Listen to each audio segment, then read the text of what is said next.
The gunshot came too late for Nina Brooks to run. By the time the glass exploded inward, she was already moving, not toward safety, but toward a small boy frozen in terror at the center of the room. She didn't scream. She didn't think. She threw herself over him as the first bullet ripped through her shoulder. The second knocked the breath from her lungs. The third kissed her skull and filled her vision with white fire. But the child beneath her was still breathing. Across the marble floor, a man known for ending lives with a flick of his wrist stared at the scene in disbelief. Alexei Volkov had buried rivals, watched empires burn, and never once felt fear. Until that moment. Because the woman bleeding out in front of him wasn't family. She wasn't protected. She wasn't important. She was just the underpaid maid who cleaned his floors and folded his son's clothes without complaint. And yet she had done what no one else had. She chose his son over her own life. As sirens closed in and doctors fought to keep her alive, Alexei made a decision that would shake the foundations of his empire. One that would turn allies into enemies and drag buried secrets into the light. Because in a world ruled by fear, blood, and loyalty, the most dangerous thing a man like him could do was care. But to understand why Nina Brooks threw herself into gunfire for a child who wasn't hers, you have to go back. Back to the south side of Chicago, where survival meant staying invisible.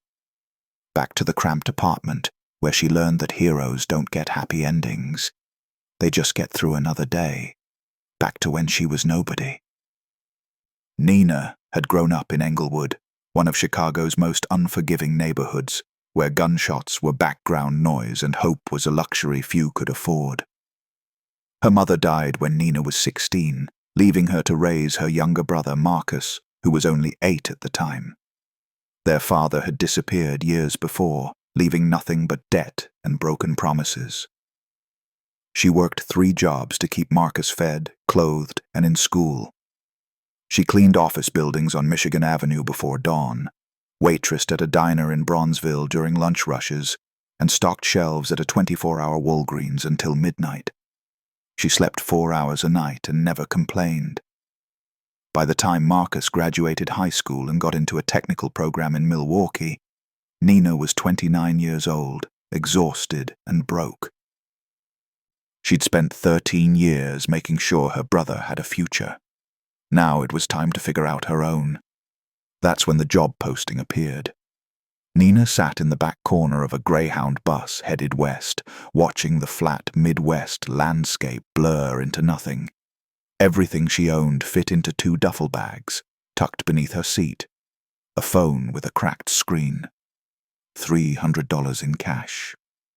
And a one-way ticket to Los Angeles. The job listing had been vague but promising. Live-in domestic position, private estate, competitive pay, discretion required. She'd applied on a whim, not expecting a response. But within 24 hours, she'd received a phone call from a woman with a clipped accent who asked 3 questions. Could Nina start immediately? Did she have any family dependencies? Was she comfortable with confidentiality agreements? Nina answered yes to all 3. 2 days later, she was on a bus. She didn't know who her employer was. Didn't know what kind of estate required that level of discretion. But she knew opportunity when she saw it. And in her experience, you didn't question good fortune. You grabbed it before it disappeared. The bus pulled into Union Station in downtown Los Angeles just after dawn. Nina stepped into the California sun, blinking against the brightness, and pulled her phone from her pocket. A black SUV was supposed to meet her outside the station. She didn't have to wait long.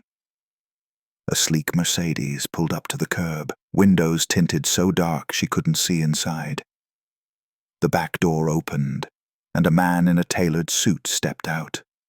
He was tall, broad-shouldered, with the kind of posture that suggested military training. His eyes scanned the crowd before landing on Nina. "Miss Brooks?" he asked. That's me. He gestured toward the car. I'll take your bags. Nina hesitated for only a second before handing them over. She climbed into the back seat, and the door closed behind her with a heavy, final sound.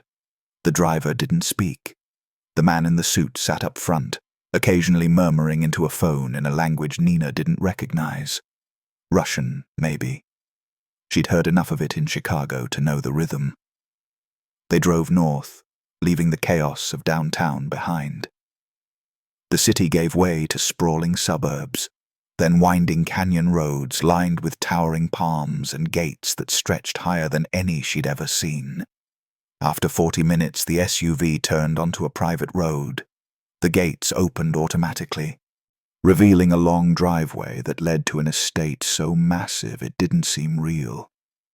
The main house was a modern fortress, glass, steel, and stone, perched on a hillside overlooking the Pacific.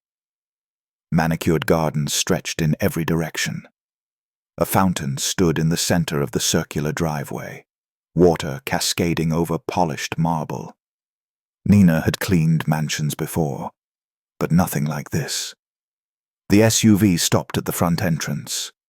The suited man opened her door and handed her bags back without a word.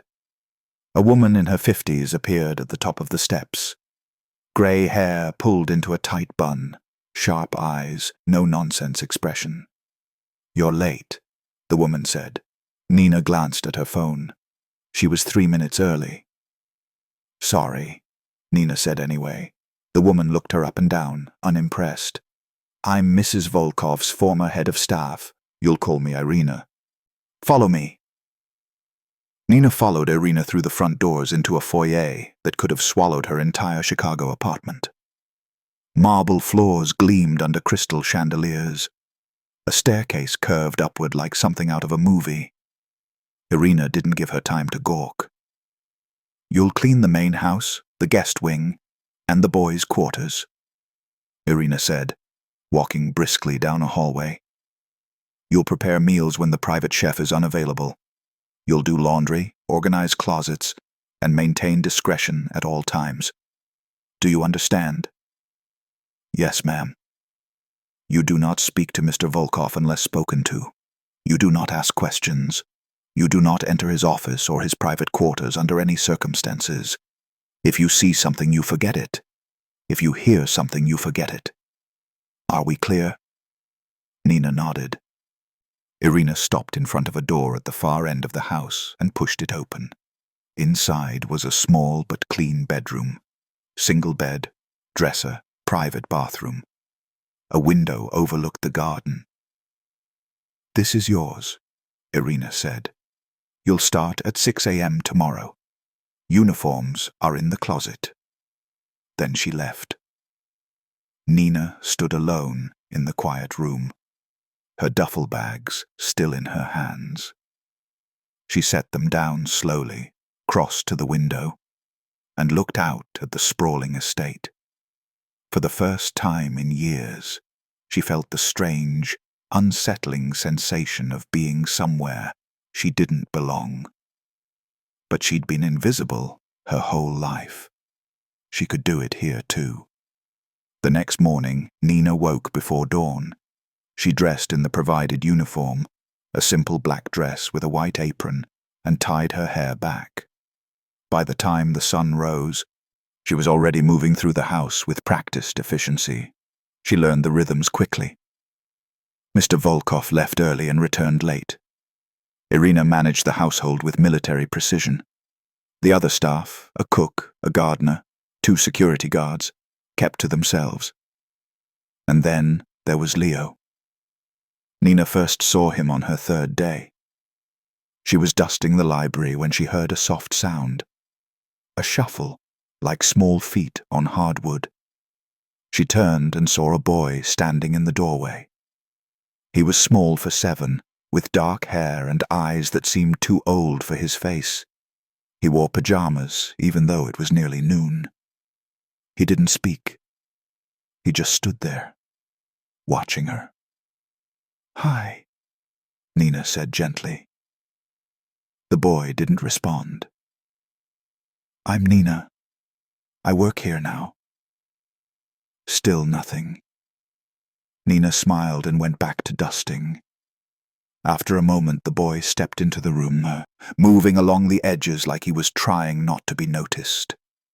He sat down in a corner, pulled a book from the shelf, and opened it. Nina didn't push. She just worked quietly, letting him exist in the same space. Over the following weeks, it became a pattern. Leo would appear wherever Nina was working. He never spoke, never asked for anything. He just sat nearby, reading or drawing, as if her presence made the house feel less empty. Nina didn't mind. In fact, she found herself looking forward to those quiet moments.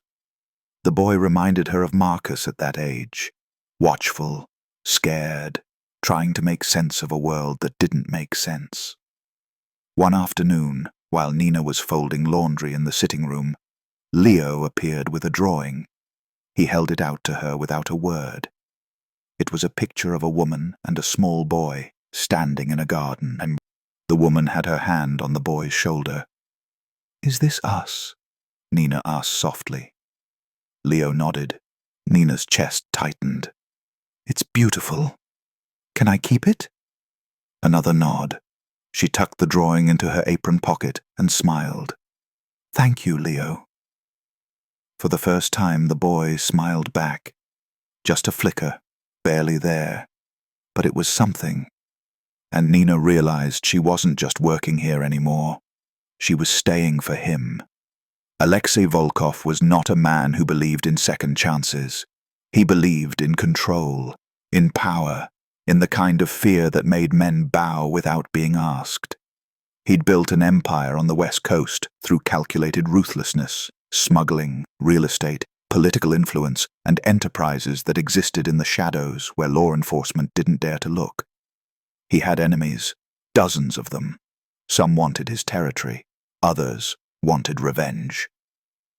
A few just wanted him dead, but none of them had ever gotten close. Until they did. Alexei had lost his wife 2 years ago. Ovarian cancer. It had come fast and left nothing behind but a 7-year-old boy who barely spoke and a house that felt like a mausoleum. He'd loved his wife in the way men like him loved, fiercely, possessively, quietly. He didn't talk about her after she died, didn't keep photos on display, didn't let grief show. But Leo carried it differently. The boy had stopped talking the week after his mother's funeral. Doctors said it was trauma. Therapists said he needed time. Alexei said nothing. He just watched his son retreat further into silence, and he didn't know how to pull him back. So he did what he knew how to do. He protected him. He hired more security, installed cameras. Limited Leo's exposure to the outside world. The boy was homeschooled by a rotating series of tutors who signed ironclad NDAs. He didn't go to parks or playdates. He lived in a fortress. It was safer that way.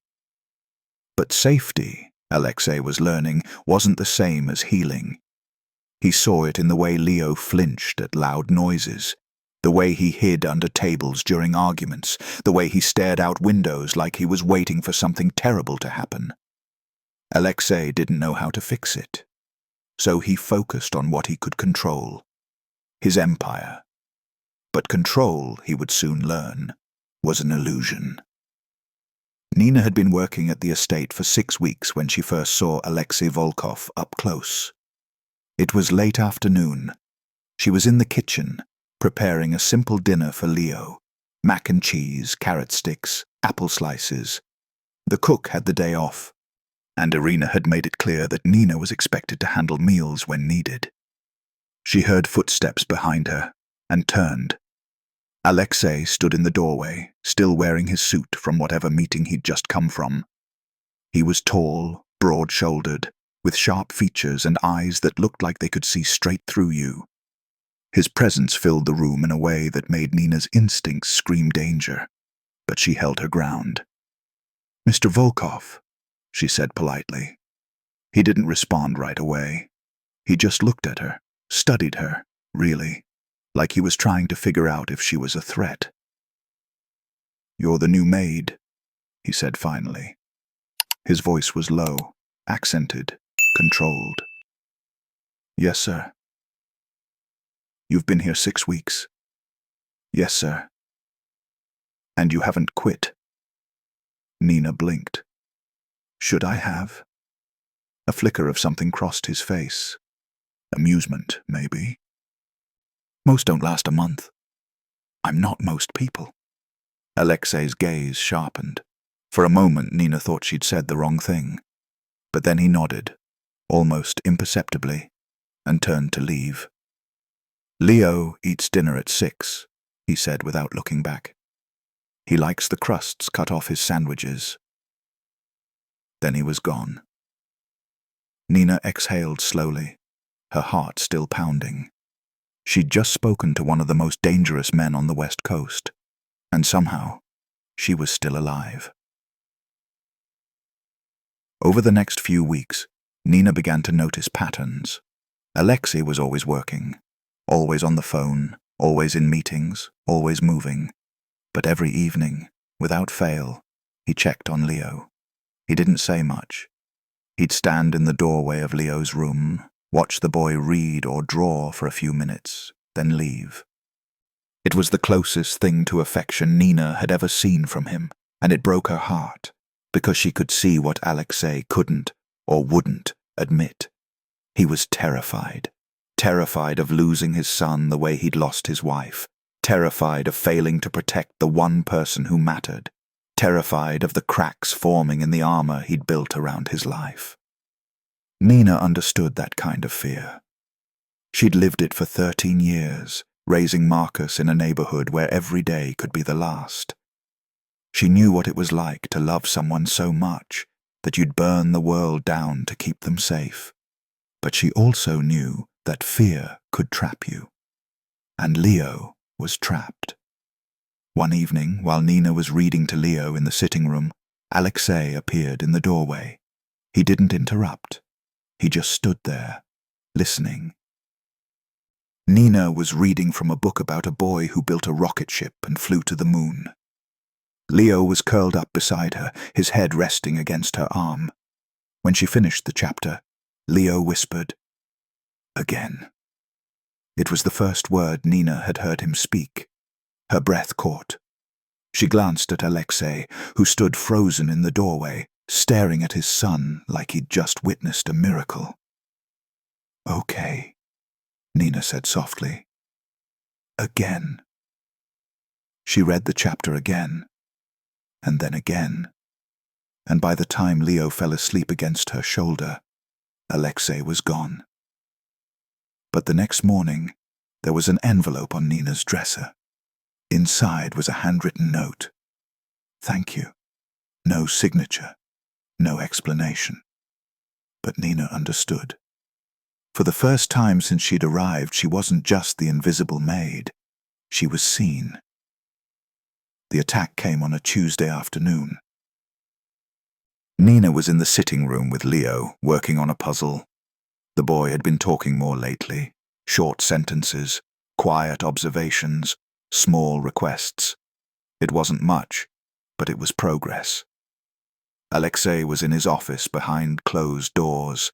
The security team was making their rounds. Everything seemed normal, until it wasn't. The first sound was glass shattering. Nina's head snapped up. For a split second she thought something had fallen. But then she heard the second sound, a sharp crack that echoed through the house. Gunfire. Her body moved before her mind could catch up. She grabbed Leo by the shoulders and pulled him to the floor. "Stay down," she whispered. The boy's eyes went wide with terror. He opened his mouth to scream, but Nina pressed her hand gently over his lips. "Quiet, baby. Stay quiet." More gunfire. Closer now. The front windows exploded inward, sending glass raining across the marble floor. Smoke poured into the room, thick, choking, deliberate. Nina's heart hammered in her chest. She looked around frantically, searching for cover. The couch was too exposed. The hallway was too far. There was nowhere to go. And then she saw them. 2 men in tactical gear, moving through the smoke with rifles raised. They weren't security. They were the threat. One of them spotted Leo. Nina didn't think. She threw herself over the boy's body, just as the first bullet tore through her shoulder. The pain was instant, white-hot, blinding. She gasped, her vision blurring. The second bullet hit her back, punching through muscle and bone. Her body seized, her lungs screaming for air. The third bullet grazed her skull, and the world exploded into fire. But she didn't move. She stayed on top of Leo, her body a shield, her arms locked around him. "Stay small," she whispered, her voice barely audible. "Stay quiet." Leo was crying beneath her, his small body trembling, but he didn't scream. He didn't move. Nina's vision tunneled. She could feel blood pooling beneath her, warm and slick. Her ears were ringing. Her chest felt like it was caving in. But she didn't let go. Through the haze, she heard more gunfire, shouting, the sound of bodies hitting the floor. And then a voice. "Leo!" "Alexei." She tried to lift her head, but her body wouldn't respond. Everything was fading. The pain, the fear, the world. But she felt hands on her shoulders, strong, careful hands. And then she was being lifted. "Stay with me." Alexei's voice cut through the fog. "Nina, stay with me." She wanted to answer, wanted to tell him Leo was okay, but the words wouldn't come. The last thing she saw before the darkness took her was Alexei's face, pale, stricken, terrified. For the first time, the most dangerous man she'd ever met looked completely powerless. And then everything went black. Alexei Volkov had seen death before. He'd ordered it, witnessed it, delivered it himself when necessary. He understood violence in the way most people understood breathing. It was automatic, inevitable, part of the machinery of his world. But this was different. This was Nina, lying in a hospital bed with tubes running into her arms and machines tracking every fragile heartbeat. Her skin was ashen, her breathing shallow. Bandages covered her shoulder, her back, her head. The doctors said she might not make it through the night. Alexei sat in the chair beside her bed, his hands covered in her blood, and felt something crack open inside his chest. Fear. He'd buried his wife 2 years ago. He'd stood at her grave and promised himself he would never feel that helpless again. He'd built walls around his heart, fortified them with power and control and the kind of ruthlessness that kept the world at a distance. But Nina had slipped through. She wasn't family. She wasn't part of his empire. She was just a maid from Chicago who'd worked quietly, asked for nothing, and thrown herself into gunfire to save his son. And now she was dying. Alexei leaned forward, his elbows on his knees, his head in his hands. He didn't pray. He didn't believe in God. But he found himself making deals with the universe anyway. Take anything. Take everything. Just let her live.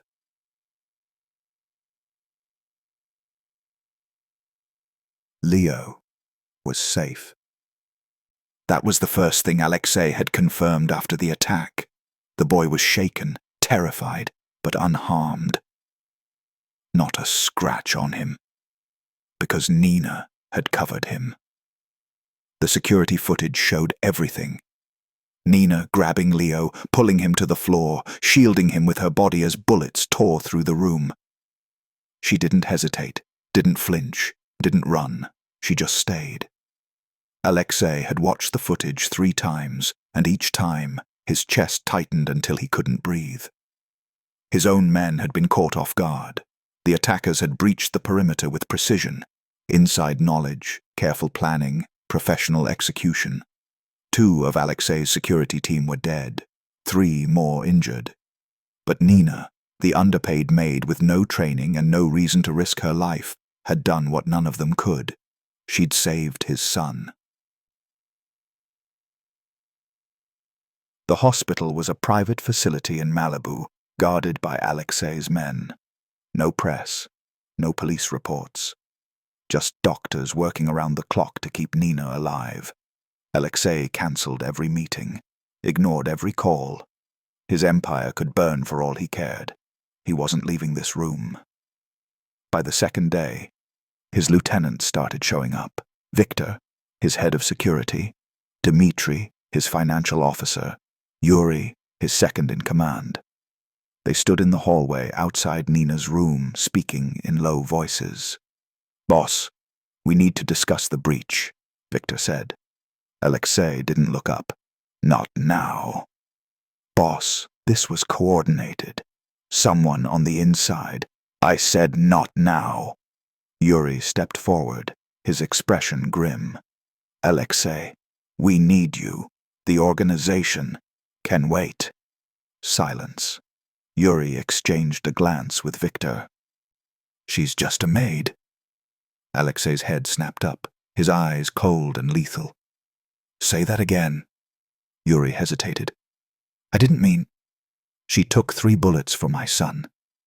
She didn't ask for money, didn't ask for protection, didn't ask for anything. She just threw herself between him and death." Alexei's voice was low, dangerous. "So no, she's not just a maid." The room went silent. Victor cleared his throat. "What do you want us to do?" "Find who did this, and when you do, bring them to me alive." On the 3rd day, Nina's vitals began to stabilize. The doctors cautiously optimistic. The bullets had missed major arteries, but the damage was severe. She'd need surgery, rehabilitation, months of recovery, but she was going to live. Alexei exhaled for the first time in 72 hours. That night, he sat beside her bed and finally let himself think about what came next. Nina had no family in Los Angeles, no insurance, no safety net. She'd saved his son, and now she was drowning in medical bills she'd never be able to pay. That wasn't acceptable. Alexei pulled out his phone and made a call.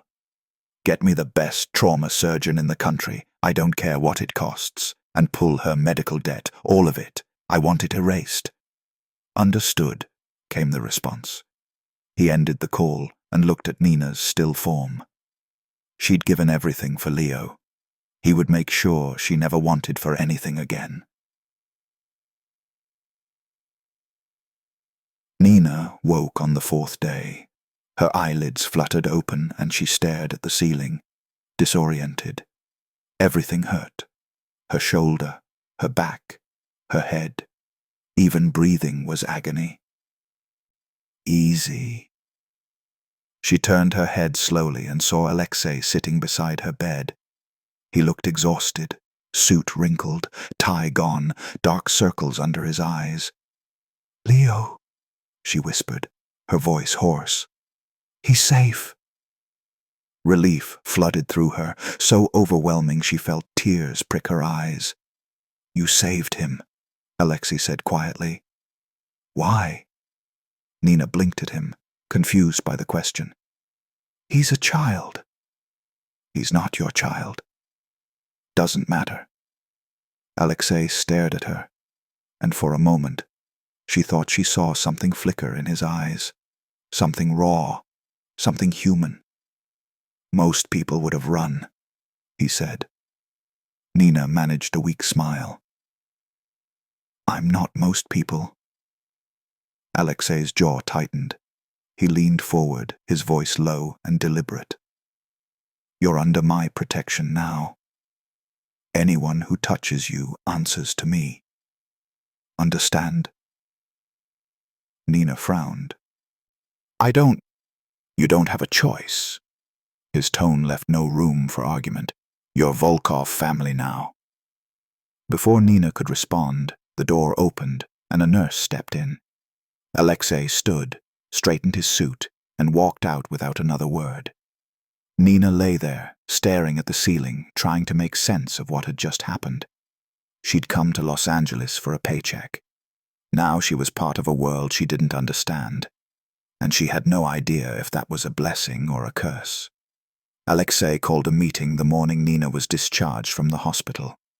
His inner circle gathered in the estate's main conference room: Victor, Dmitri, Yuri, and 3 other senior lieutenants. They sat around a long table, tension thick in the air. Alexei stood at the head, his expression unreadable. "We have a traitor," he said. No one spoke. The attack was coordinated, precise. Someone gave them access codes, security schedules, and floor plans. Someone inside this organization tried to kill my son. Victor shifted in his seat. "We're working on identifying—" "I don't care about timelines," Alexei cut him off. "I care about results. Find them, and when you do, they die slowly." Nods around the table. Then Alexei dropped the bomb. "Nina Brooks is now under Volkov protection. She's family. Anyone who harms her, threatens her, or even looks at her wrong will answer directly to me." The room went silent. Dmitri was the first to speak. "Boss, with all due respect, she's—" "Choose your next words carefully," Alexei warned. Dmitri swallowed.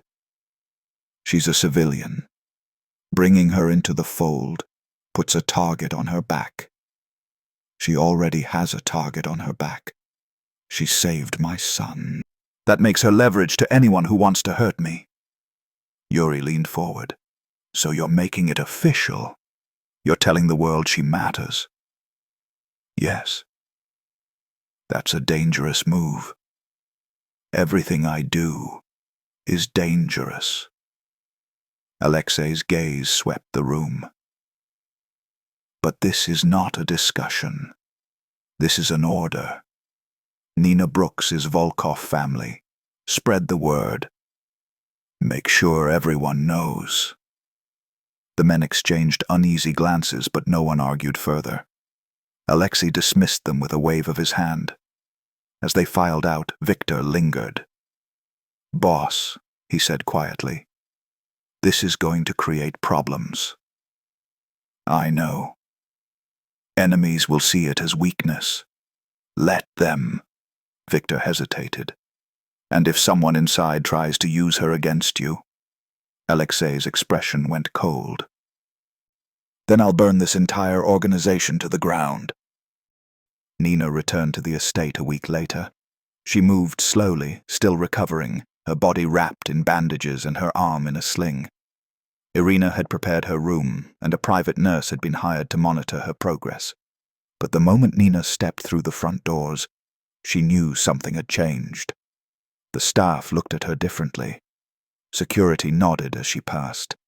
Even Irina, who'd barely acknowledged her before, offered a tight-lipped smile. "You're to rest," Irina said. "Doctor's orders. No work until you're cleared." Nina frowned. "I can still—" "No." Irina's tone was firm. "Mr. Volkov's instructions. You rest." Nina didn't argue. She was too tired. She made her way to her room, but before she could close the door, she heard small footsteps. Leo appeared in the hallway, holding a drawing. He walked up to Nina slowly, his eyes wide, and held the picture out to her. It was a drawing of Nina with angel wings. Her throat tightened. "Thank you," she whispered. Leo threw his arms around her waist, carefully, gently, and Nina felt something break inside her chest. This boy. This silent, scared, beautiful boy. He was the reason she'd stayed. And he was the reason she'd almost died.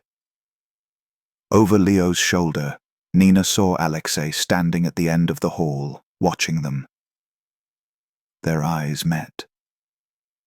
And for the first time, Nina understood the weight of what he'd done. He'd made her untouchable, but untouchable in his world meant visible, and visible meant vulnerable. The announcement spread through the criminal underworld within 48 hours. Nina Brooks, the live-in maid at the Volkov estate, was now under the boss's protection. Family. Untouchable. Reactions varied. Some saw it as sentimentality, a crack in Alexei's armor, a sign that the ruthless enforcer was going soft. Others saw opportunity. If Nina mattered to Alexei, she was leverage, a way to hurt him, a weakness to exploit. And in a world where power was everything, weakness was fatal. 3 days after the announcement, Nina received a phone call. It was from Marcus, her brother in Milwaukee. "Nina?" His voice was shaking. "Marcus? What's wrong?" "Someone came to my apartment. 2 guys. They didn't hurt me, but they knew your name. They knew you were in LA. They told me to tell you to be careful." Nina's blood ran cold. "What did they look like?" "I don't know. I didn't get a good look. They were just gone." "But Nina, what the hell is going on? Who are you working for?" Nina closed her eyes. "I'll call you back." She ended the call and immediately went looking for Alexei. She found him in his office, reviewing security footage. "Someone threatened my brother," she said, her voice tight. Alexei looked up sharply. "Where?" "Milwaukee. 2 men. They told him to tell me to be careful." Alexei's expression darkened. He picked up his phone and made a call. "I need a team in Milwaukee, now. Protection detail for Marcus Brooks. No one gets near him." He ended the call and looked at Nina. "He'll be safe." "This is because of me," Nina said, her voice breaking. "Because you made me. This is because someone is trying to get to me through you, and they just made a mistake." "Alexei, I can't." "You're staying." His tone was final. "You saved my son. I'm not letting anyone hurt you or your family. End of discussion." Nina stared at him, anger and fear and gratitude all tangled together in her chest. "I didn't ask for this," she said quietly. "I know." Alexei's gaze softened just slightly. "But you have it anyway." The first sign of internal betrayal came 2 weeks later. One of Alexei's shipments, a container of electronics that was actually smuggling high-end weapons, was intercepted by the feds in Long Beach. Clean seizure, no arrests, just gone. That wasn't luck. That was a leak. Alexei called another meeting. This time, the atmosphere was suffocating. Everyone knew what an intercepted shipment meant. Someone had talked. Someone had sold them out. And Alexei was going to find out who. "Dmitri," Alexei said, his voice calm but lethal. "You handled the logistics for that shipment." Dmitri paled. "Boss, I followed protocol. Every step. Then explain how the feds knew exactly where to look." "I don't know. Maybe isn't good enough." Silence. Alexei leaned back in his chair, his gaze sweeping the room. "Someone in this room is working against me. And if you think I won't find out, you're wrong." He stood and walked out, leaving his men in tense, fearful silence. Nina was in the garden with Leo when Victor approached. "Miss Brooks," he said, his tone polite but strained. "Mr. Volkov would like to see you." Nina glanced at Leo, who was drawing in the dirt with a stick. "I'll be right back, okay?" The boy nodded. She followed Victor into the house, her stomach knotting with anxiety. She'd been at the estate long enough to recognize tension when she saw it. Alexei was in his office, standing by the window. "You wanted to see me?" Nina asked. He turned, his expression unreadable. "I'm moving you." Nina blinked. "What?" "It's not safe here. Whoever leaked the shipment knows about you. They'll try to use you." "So, what, you're just going to hide me away?" "I'm going to keep you alive." Nina crossed her arms. "I'm not running." "This isn't a request." "I don't care." Her voice was firm. "I'm staying. Leo needs me." Alexei's jaw tightened. "Leo will survive." "Will he?" Nina challenged. "Because from where I'm standing, that boy finally started talking again. He finally started feeling safe. And if you pull me away now, you'll undo all of that." Alexei stared at her, frustration and something else. Something softer, flickering in his eyes. "You're stubborn," he muttered. "So are you." A beat of silence. Then Alexei exhaled. "Fine.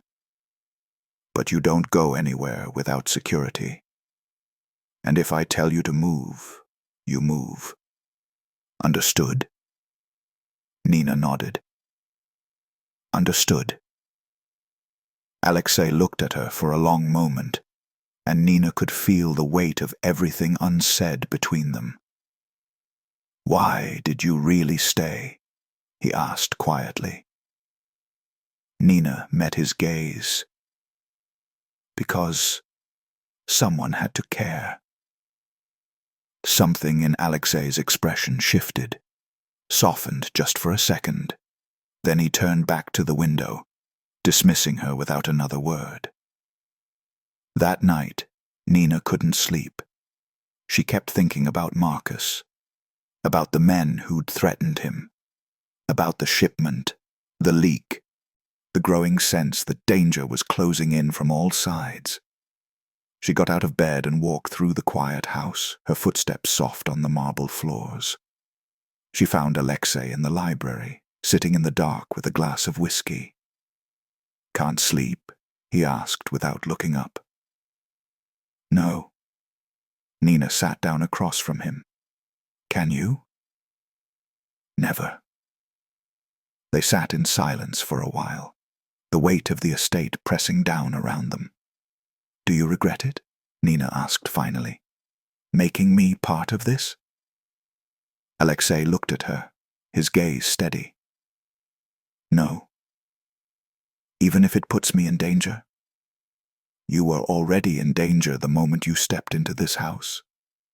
At least now, I can protect you." Nina studied him. This man who ruled through fear and violence, who'd built an empire on blood, who'd never let anyone close. "You're not as cold as you pretend to be," she said softly back. Alexei's lips twitched, almost a smile. "Don't tell anyone. It'll ruin my reputation." For the first time since the attack, Nina laughed, and in the quiet darkness of the library, something fragile and dangerous began to grow between them. The threat against Marcus escalated 3 days later. Nina's phone rang at 2 a.m. She grabbed it, heart pounding, and saw Marcus's name on the screen. "Marcus!" "Nina." His voice was tight, scared. "They came back. They broke into my apartment. They didn't hurt me, but they left a message." "What message?" "They said if you don't leave L.A., I'm dead." Nina's blood turned to ice. She ended the call, threw on clothes, and went straight to Alexei's office. She didn't knock. She just walked in. Alexei looked up from his desk, startled. "Nina, they're threatening to kill my brother if I don't leave." Alexei's expression went dark. He stood, pulling out his phone. "I'll have him moved." safe house, armed protection. That's not enough. It's the best option. No. Nina's voice cracked. The best option is for me to leave. If I'm gone, they'll leave him alone. Alexei stepped around the desk, his gaze locked on hers. If you leave, you're dead within a week. Then at least Marcus will be safe. Nina, he's all I have. Her voice broke, tears streaming down her face. He's my baby brother. I raised him. I can't let him die because of me. Alexei grabbed her shoulders, forcing her to look at him. You're not leaving. You can't stop me. Watch me. They stood there, inches apart, both stubborn, both terrified, both refusing to back down. Why do you care? Nina whispered. I'm just... You're not just anything, Alexei cut her off, his voice raw. You saved my son. You gave him hope. You made him feel safe for the first time since his mother died. And if you think I'm going to let you walk out of here and get yourself killed, you're wrong. Nina stared at him, her chest heaving. I'll move Marcus here, Alexei said, his tone final. He'll stay in the guest house. Full security. No one gets near him. Alexei, this is not a negotiation. Nina wanted to argue, wanted to fight, but she was so tired, so scared, and for the first time in her life, someone was offering to carry the weight with her. She nodded. Alexei's hands dropped from her shoulders, and he stepped back, his expression softening. Get some sleep, he said quietly. I'll handle this. Nina left the office, her mind spinning.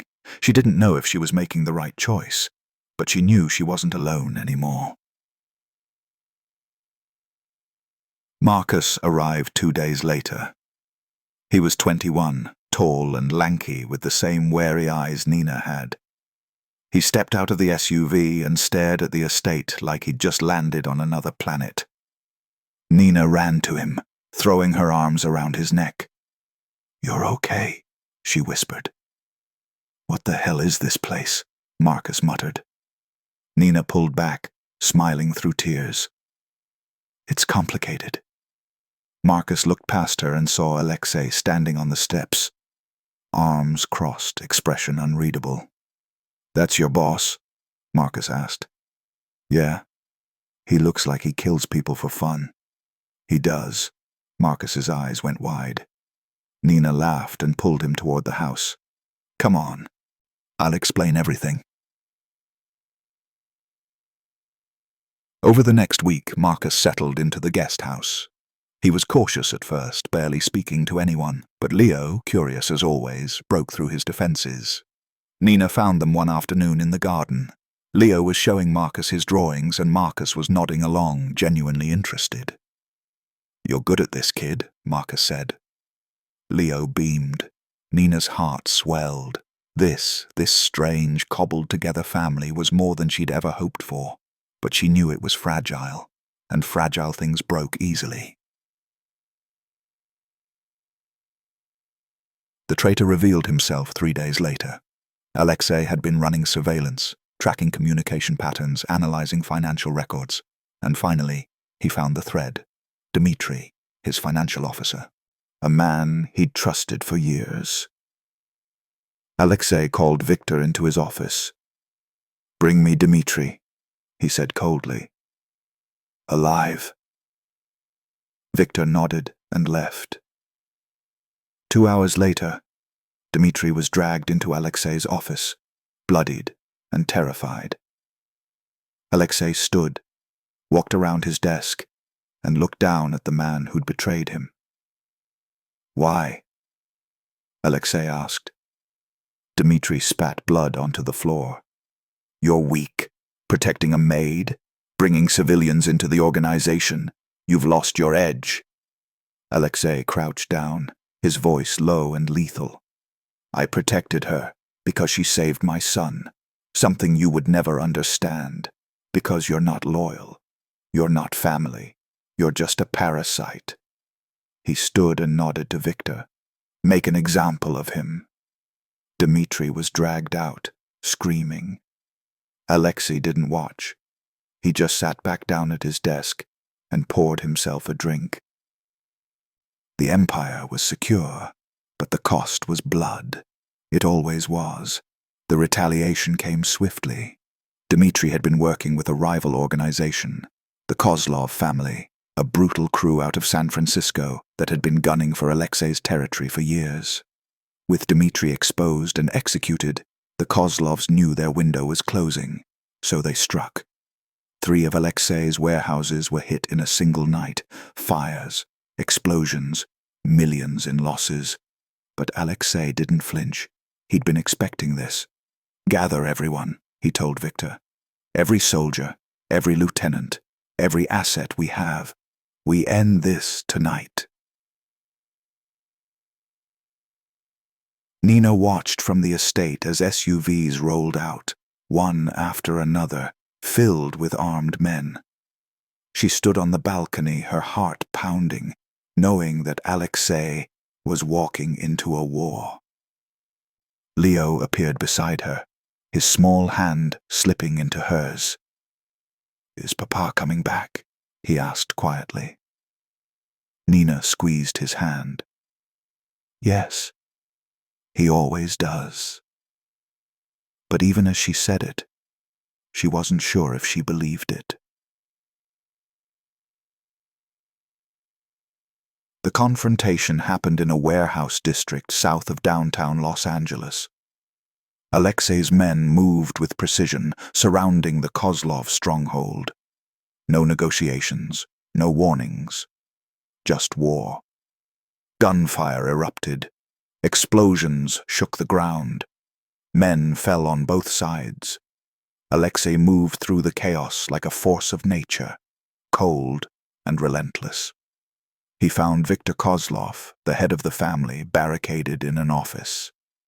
"Alexei," Viktor Kozlov sneered. "Come to beg for mercy?" Alexei raised his gun. "No, I came to end this." He pulled the trigger. Viktor Kozlov collapsed, blood pooling beneath him.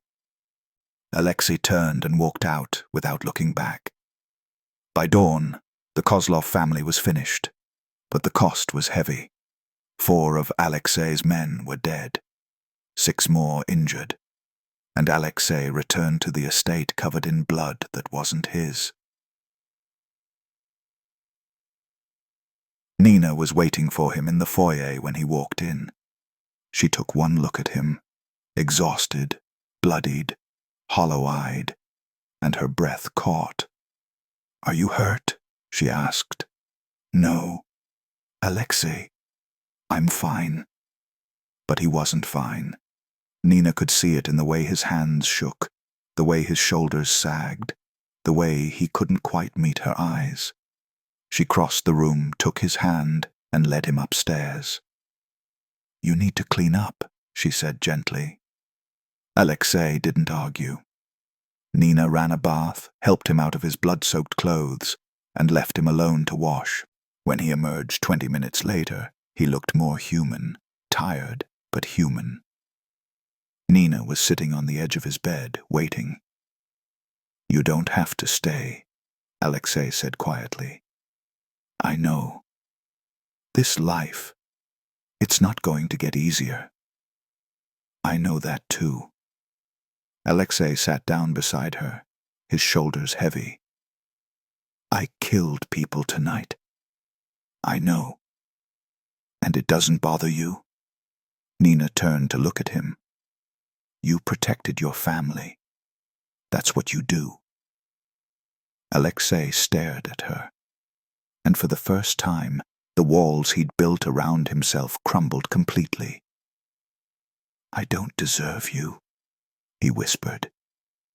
Nina reached out and took his hand. "Maybe not. But you have me anyway." And in that quiet moment, something shifted between them. Something permanent. The estate settled into a new rhythm over the following weeks. Marcus stayed in the guest house, slowly becoming part of the strange family they'd built. He and Leo bonded over video games and drawing. He and Nina fell back into their old sibling dynamic, teasing, laughing, protecting each other. And Nina, slowly but surely, healed. Her scars remained, physical and emotional, but they didn't define her anymore. She was stronger now, braver, and for the first time in her life, she wasn't invisible. Alexei noticed. He watched the way she moved through the estate with quiet confidence, the way Leo clung to her like she was his anchor, the way Marcus looked at her like she'd hung the moon. And he realized something terrifying. He loved her. Not in the desperate, possessive way he'd loved his wife. This was different, softer, built on respect, trust, and the kind of loyalty that couldn't be bought or forced. Nina had chosen to stay, and that choice had changed everything. One evening, after Leo was asleep and Marcus had retreated to the guest house, Nina found Alexei on the balcony overlooking the city. She stood beside him, the cool night air wrapping around them. "Penny for your thoughts?" she asked. Alexei glanced at her, a faint smile tugging at his lips. "They're worth more than that." Nina laughed softly. "Fair enough." They stood in comfortable silence for a while, watching the lights of Los Angeles spread out below them like a glittering web. "I've been thinking," Alexei said finally, "about what happens next." Nina looked at him. "What do you mean?" "This life, it's dangerous. And as long as you're here, you're a target." Nina's stomach dropped. "Are you asking me to leave?" "No." Alexei turned to face her fully. "I'm asking you to stay, officially, not as a maid, not as an obligation, but as family." Nina's breath caught. "Alexei, I know it's not fair. I know it's asking too much. But you saved my son. You gave him hope. You gave me hope. And I don't want to imagine this life without you in it." Tears pricked Nina's eyes. "You're sure?" "I've never been more sure of anything." Nina stepped closer, her hand finding his. "Then I'm staying." Alexei's expression softened, and for the first time he pulled her into his arms. They stood there holding each other beneath the stars, and Nina felt something she hadn't felt in years. Home. 6 months later, the estate had transformed. Leo was talking freely now, laughing, playing, thriving. Marcus had enrolled in college courses online and was helping manage some of Alexei's legitimate businesses. Nina had taken on a new role, not a maid, but a guardian, a protector, a cornerstone of the family Alexei had built. And Alexei himself had changed. He was still dangerous, still ruthless when necessary. But there was a softness to him now, a quiet humanity that only emerged when he was with the people he loved. One afternoon, Nina found him in the garden with Leo. They were building a treehouse together, Alexei holding the boards while Leo hammered nails with intense concentration. Nina watched from the doorway, her heart full. This wasn't the life she'd imagined when she left Chicago, but it was the life she'd chosen, and it was more than enough. That night, as Nina tucked Leo into bed, the boy looked up at her with those wide, trusting eyes. "Nina," he said softly. "Yeah, baby." "Are you my family now?" Nina's throat tightened. "Yeah, I am." Leo smiled. "Good. I love you." Nina leaned down and kissed his forehead. I love you too. She turned off the light and stepped into the hallway, where Alexei was waiting. He pulled her close, his arms wrapping around her waist. Thank you, he whispered. For what? For staying. For saving him. For saving me. Nina looked up at him, her eyes shining. You saved me too. And in that moment, they both understood the truth. Family isn't always about blood. Sometimes it's about the people who show up when the world is on fire, the people who choose you, and the people you choose back. The end.